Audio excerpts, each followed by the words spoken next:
Good afternoon, everyone, and welcome to Good Journeys Tarot. I'm Rosemary, and today we are going to be talking about our friend, the Hierophant, um, key 5 in the major arcana of the tarot. And before we get into that, I thought I would just share some of what I've been up to this week, as I often do. Some of you may have seen on Instagram where I decided to take a plain journal, which I think I showed last week. It was something I purchased with a gift card, and I decided I wanted to decorate it. I don't know what I'm going to use it for yet, but I have actually added some more to it since I posted it on Instagram. I felt like I needed some white or something over here because this card is so stark in this sticker with the colors and everything compared to what I was doing. So, yeah, I like the way it turned out, and I'm looking forward to using it for something. I don't know what yet, but I've kind of had a creative whim running through me this week. I actually also on Thursday finally sat down and Googled all of my questions and concerns about airline travel. The last time I flew was in July of 2001 when I went to Taiwan for 2 weeks. And so in the last 20 years, air travel has changed completely. And I have also changed completely. So I had a lot of questions and have had a lot of anxiety about the possibility of flying in January. And so I started creating a bind rune of my own to carry with me. And I ended up deciding to put it on a rock to take with me. So that's it there. It's Algiz, Wanju, and Rido. Traditionally, you'll see a lot of bind runes for safe travels as being Rido and Algiz. But I had actually been using the Wanju Rido bind rune already to represent good journeys. And so I just added the algae there, protection. And it looks more like a sun than a sunflower, but it was supposed to be a sunflower.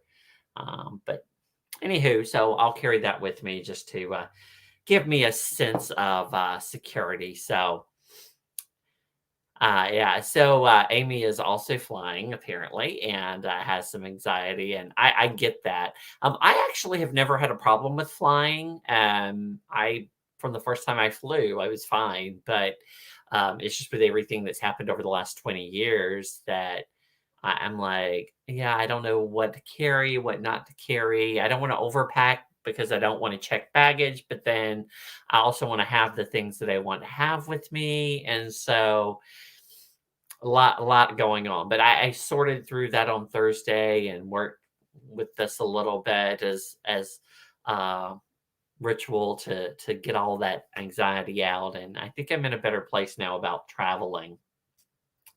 So I'm going to freely admit that I did not actually finish my study of the Hierophant. Out of my like 18 books that I read every week, I didn't read two of them.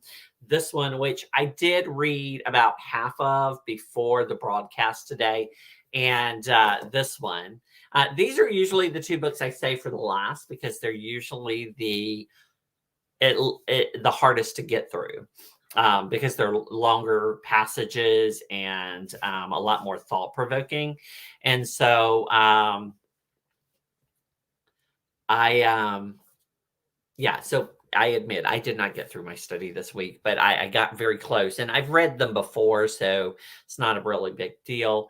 You do find that with most books that when you were talking about the major arcana, there's a lot more information than say if you're talking about the minor arcana in books. And so, yeah, let's go ahead and start by looking at some of the cards from my deck that I really like, or at least are interesting to me. This is the Slow Tarot. I love these paintings that were made into cards and the colors that were used. This is very much reminiscent of the Smith Waite imagery of a priest or pope. And cathedral behind them and all. You don't see the two students that you traditionally see. Um, this is from the Sacerabito, which is a little less of a formal idea of the high priest or pope or teacher. But still, those aspects are kind of there in the symbology of the hand and the book and the robe and everything. Um, this is from the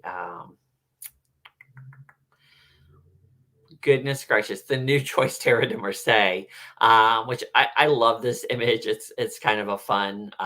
It's still a pope, but it's a pope whose subjects are basically his submissives, perhaps. It's an interesting card, and I love that deck and the energy that's drawn into it. This is the Lily White, which I love this. It introduces the idea, at least visually, that this could be a female. It could be a nun, a priestess, or someone. And here we have a book, which very reminiscent of knowledge, which we associate with this card.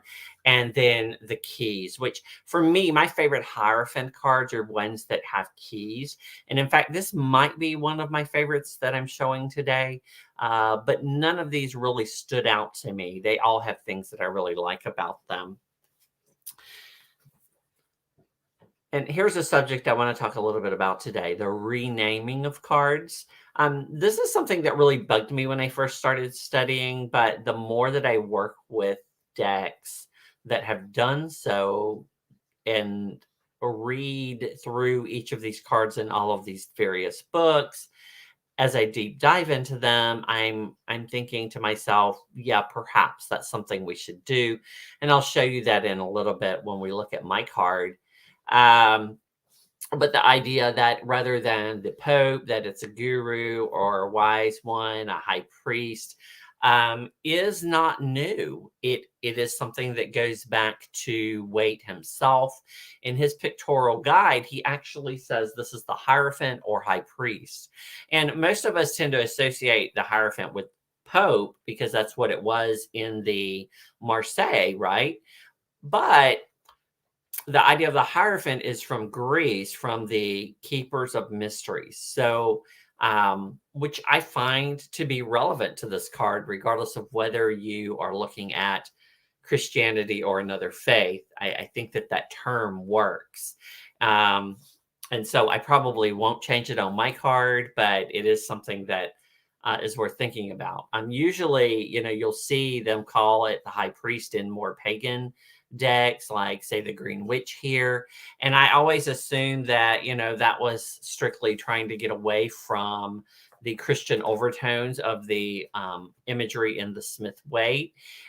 But Waite himself actually calls it that name. So um, this is the Ellis deck, which oddly, I did it again. I started reading for the week ahead with this deck, and this card was not in it. So obviously, the Hierophant is not part of our week ahead. But I do love this imagery. It's kind of cool. It has a lot of the elements of the Smith Waite, but it has a very different feel. Every time I look at this, I think that this is like I wanted to look at it and think it's like a monkey, a baboon or something, but it's actually a person or a humanoid figure with just a really weird beard to me, but I don't know. It's just the way the beard is, I guess. But kind of giving that guru wise one feel that we saw in the other deck. This is the Lost Hollow Tarot. Again, the keys, I love that. And it also incorporates other elements of the Hierophant that are talked about a lot, like the triple cross staff there and the symbols with the hand you'll see like in benediction. But you see the antlers there, giving this a much more feeling of pagan rather than Christian, more earth-based kind of faith. I do love this image. It's gorgeous, and it has those keys, which I like. Um, And then sometimes you get cards that are just completely different, right? So, like in this deck, which is the Numinous Tarot. It's called the Visionary, and the focus here is more on yourself and finding knowledge. This card to me reeks of the High Priestess more so than the Hierophant, and I'll talk a little bit about that in a minute. There is a strong relationship between those two, which Waite talks about, and in several of the books I read, they mentioned as well. Typically, the high priestess being about that inner search for truth, that finding truth from within. The hierophant should really reflect finding truth from an authority, like from someone who's more knowledgeable than us. And that doesn't necessarily have to be a priest, as far as I'm concerned. That could be anyone who has more experience with life than you, right? So, that's kind of how I've started looking at that card over the years. Um, and then finally, we have this one. There's a couple of decks I have where they tend to try to associate the Hierophant with like a public figure, like a politician or a motivational speaker or something like that. Just putting someone up above you, basically. Um, And maybe that's a good idea. Maybe that's not a good idea for this card, as we go through and talk about it a little more. Um, so let's just hop right into some of the ideas behind this card. And I'm going to use this coloring that I did, which really is basically colored like the Smith Waite card. I did add green to where the leaves are all over these robes. And I also did the crown in 3 different colors. So there's like silver, then bronze, then gold moving up, to remind me that these represent 3 different things in this card. Of course, I didn't write that down. Um, so the idea behind this card was not intended to be, okay, this is the Pope. That's why it was renamed the Hierophant, the keeper of secrets, right? It it was meant to indicate someone who has knowledge about life, the universe, all of the things that will benefit us. And so there's this aspect of not just an authority, but a knowledgeable authority. And so I've always tended to associate this card with education, which is an interesting idea when you think about it, because most educational institutions historically developed from religious organizations. In fact, most of the Ivy League schools in the US are a result of Protestant denominations starting educational institutions to train their clergy. And so I find that association easy for myself in particular, that this is about education, hence the 2 people. Well, there is an aspect of this that is also ritualistic, i.e., 2 people coming to someone higher up in an organization for training or education or for induction. And so there is that aspect of a high priest, whether it be in a Catholic setting or any other religious setting, who is indoctrinating others. And I think that's where in today's society we mostly get hung up on this card, is the idea of indoctrination. We don't like that idea. Um, but there is an important aspect of this card that I think is vital, and that is that, there are going to always be someone in our life, hopefully, that we can go to who has more knowledge or experience than we do, that can give us guidance. And I think that's why in many cards now you'll see this represented as a Buddha, a wise one, rather than the Pope, who represents more authority, more um, uh, controlling aspect of religion. Um, because I think that under the best of circumstances, that religion has a positive place in our lives. However, we tend to look at this image and we see all the negative impacts of religion historically. And so I think it's okay that we adjust it for today, but I think it's important that we keep certain aspects, like the idea of someone we can go to for knowledge we don't have, someone who can give us guidance, that knowledge learning is important. Those are things that I like to see there. Um, there is this notation here of like a benediction, or uh, and of course, we have the keys, which I find important as like a keeper of secrets of those things we may not have figured out ourselves yet.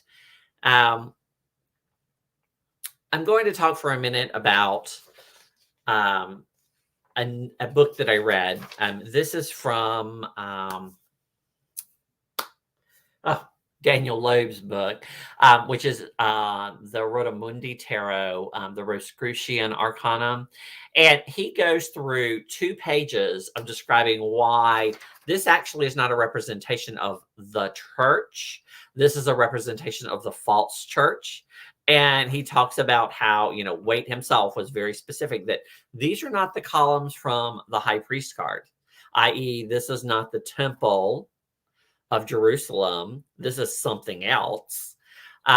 He talks about, the fact that if this was the true church, then the Pope would have his hands one up and one down, like you see in the Magician, the as above, so below, rather than holding on to his staff, which is his source of authority. And I think that's where we kind of draw on this card sometimes, is that there is often abuse of authority when people are placed in those positions above us, right? And that's the part that we would prefer not to see in this card, is that authority part. Because we view ourselves now in modern times and more democratic times as our own authority. And so he goes through and he talks about how this is the false church. But then after 2 whole pages, he says, but, the tarot can be interpreted in many different ways, and it can mean the complete opposite, right?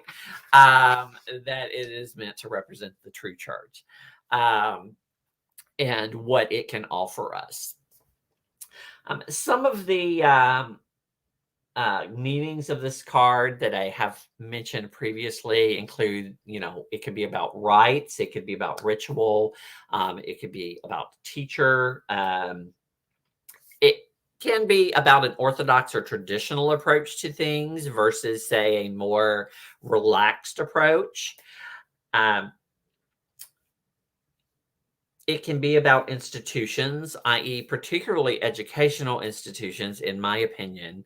That's where I tend to place most of the emphasis on this card, is education, particularly education that relates to dealing with life, okay, and making it through your day. Those things which I feel like religion has a positive aspect to offer us, if it is not from an authoritative dictatorial role, right? But one of the things that comes up here, in addition to sacred knowledge, is communication. And so that's why we sometimes see cards like this, where there's like a speaker in front of a crowd of people for the Hierophant, because it's about communication, that you're either receiving or that you're giving. I mean, when you look at any tarot card, the question is, who are you in this card? Are you this guy?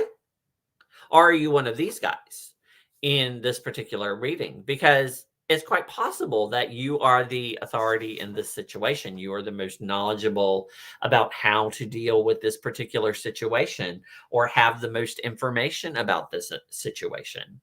Now, in reverse, this can have a couple of different feelings.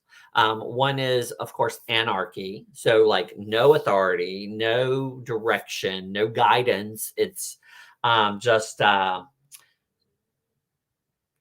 uh, doing whatever. But also, it can mean blindly following someone. So rather than just going to someone with knowledge for guidance, you could just be following them blindly without questioning anything that they are teaching.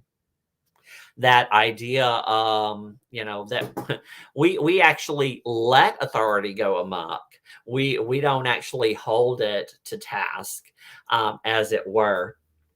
And it also can be about, and so as a result, it can be about a time to examine your beliefs, right? Make sure that you're not blindly following someone or some idea that no longer serves you. It can be about being nonconformist. Another idea behind this card, a lot of times, is related to those rites or rituals that come with religion traditionally, like a marriage, but then also divorce. Um, and and so we see that associated with this card, particularly when this card relates to um, other cards that tend to speak about relationships, like the Lovers or the Empress and the Emperor in a reading, or even like the Two of Cups, those types of things. Definitely, marriage and divorce can be an idea that we see there. Um,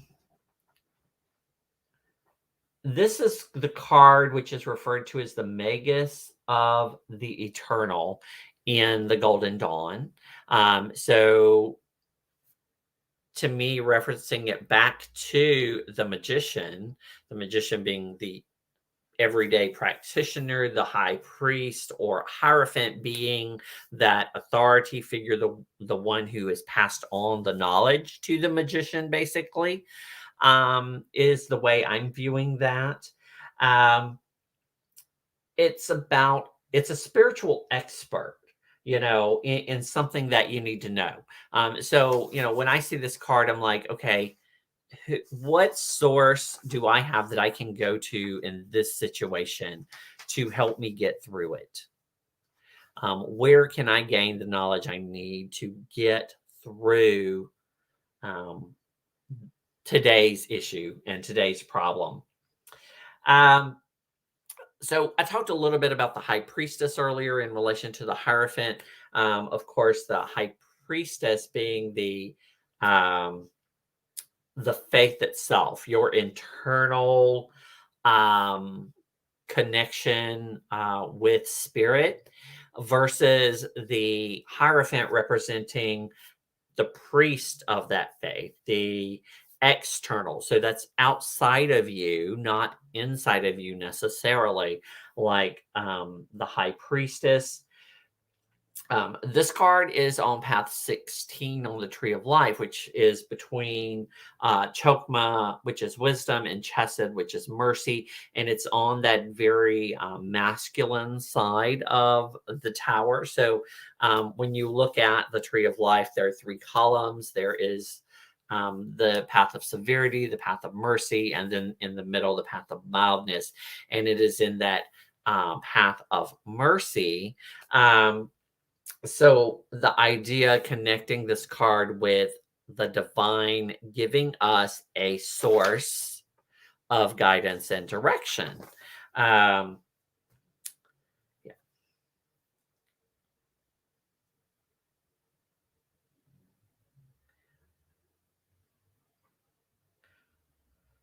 This card is associated with Taurus, which but it's ruled by Venus. So there is this idea that there's beauty in order, for me at least, or beauty in power. It's not just about authority going amok, but it's about the beauty that can be found in having structure and organization, and having, well, basically, institutions. When we don't allow our egos to have us oversert our authority on others and then totally ruin the institution, which is what we've done in most institutions as human beings. We've run amok, as Amy said earlier. And as a result, they're no longer meaningful to us. And that's why I think many people are reframing this card with another name or with other imagery. And so let's talk about imagery. Let's look specifically at what I ended up doing. And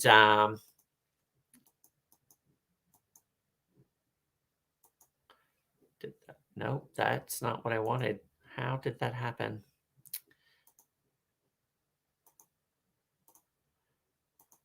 Um, okay, that's so weird. For some reason,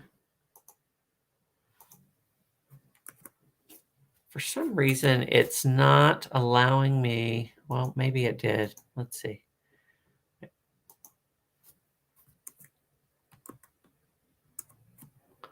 Nope, it's just not working. I don't know why it's not working today. Let me try closing it and reopening it, and see if it'll work that way. It's like you do something and it works fine every time until the one time it doesn't. Okay, let me try one more time. See, normally, there we go.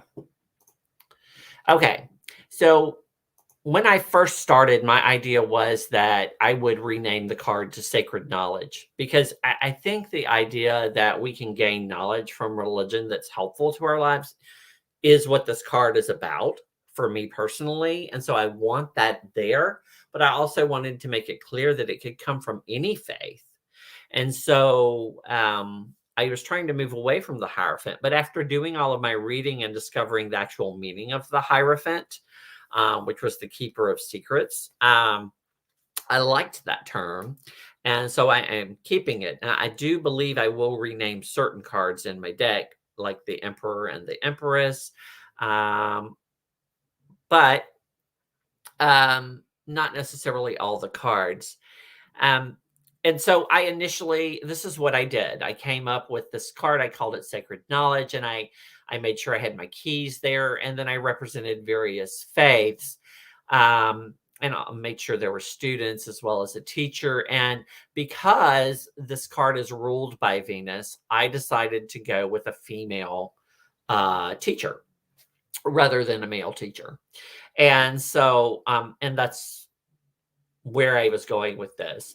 Now, then I thought, well, shouldn't I connect this to my deck as a whole?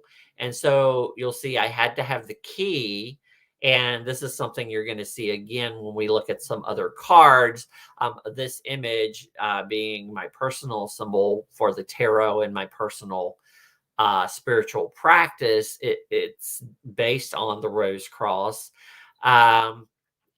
But I felt like there was still something missing from this because now it's associated specifically with my path, rather than with any path like I had hoped. And so I ended up finally calling it the Hierophant, like the traditional tarot, and utilizing the symbols here, with all of the different faiths represented, many of which I have personally pulled things from in my own life that work for me to deal with life. And also the keys, which, again, to me represents that keeper of knowledge, that teacher, that person who we can go to when we actually need guidance. And so, in a lot of ways, very much like the Smith Waite image, but in other ways, I've attempted to bring it out of the past, so to speak, and out of that whole Christian context that we generally see or feel, to something a little bit more open, I hope. And you might have seen my little video from TikTok that I did with this card this week. And one of the reasons that I did it the way I did was because for a lot of people, this card is shrouded in um,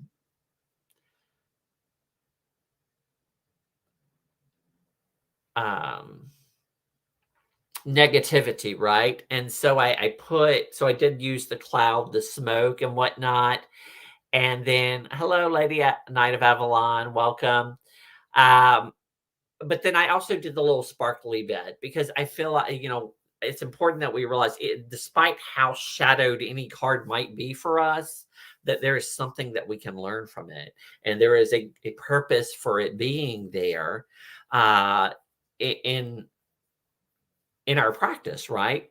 In our study of the tarot and our working with the tarot, our reading the tarot, every card has a place and it has not just the shadow, but it also has that good thing to teach us. And so those are my thoughts on the Hierophant. Again, I may just at the beginning of next week's video add a couple of more thoughts if they come up in the two books I told you I hadn't read yet. But I don't feel like I'm going to learn anything I didn't already know because I previously had read those books, along with many others, trying to come to terms with this card for myself. And so this week, the card that I'll be focusing on, which I drew before our time together today, was the Empress. And what's interesting is this is a card that came up several times recently for me. I think it's a space that I'm more comfortable with. And in fact, I've been looking recently at a all feminine deck to work with.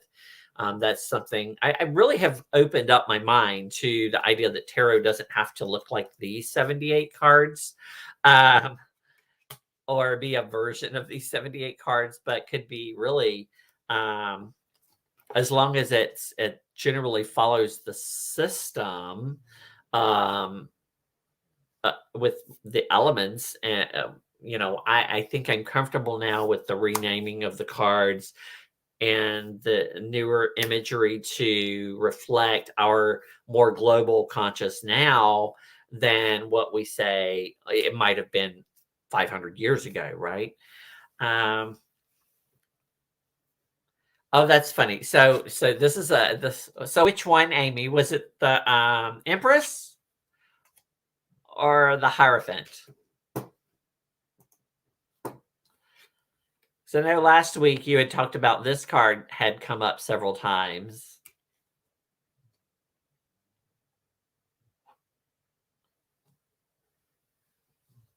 But it is interesting to me, the Hierophant. Yeah, yeah. It's interesting to me as I've been studying this. Um, yeah, I agree. It's nice when they can relate to one another in some way because they do relate, and in some ways, which I mentioned earlier, one being more about our internal belief and the other being about a external source of our faith or belief, whatever that might be. So I want to thank both of you for popping in today, and for those of you watching in playback. I should have a video for you Wednesday. Again, I'm not sure what the topic's going to be this week.